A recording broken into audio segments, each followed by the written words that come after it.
Nazi hunter Simon Wiesenthal says tonight the Canadian government has not been cooperating with efforts to bring to justice some of the hundreds of Nazi war criminals and collaborators said to be in this country. Wiesenthal, as yet, has not been told of the Deschênes Commission named last week to investigate war criminals here. Still, he believes our government could have done more sooner. 40 years after the horrors of World War II, the search for Nazi war criminals continues. And this is the man who started it all, Vienna-based Nazi hunter Simon Wiesenthal.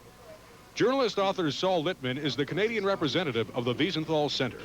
Since 1958, Mr. Wiesenthal has been periodically handing lists of war criminals to the Canadian government, and they've taken action on none of them.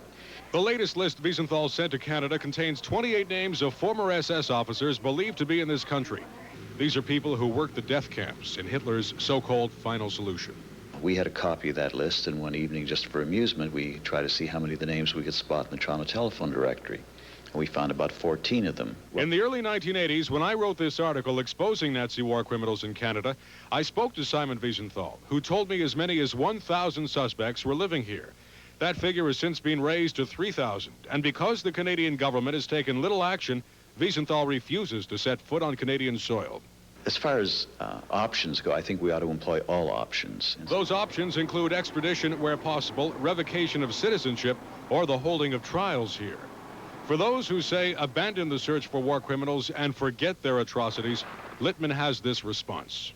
If you find yourself living next door to a neighbor who had committed your parents to the gas chamber and to the crematoria, would you be willing to forget the past? Would you be willing to simply ignore it and say, too many years have passed by, if these were your parents?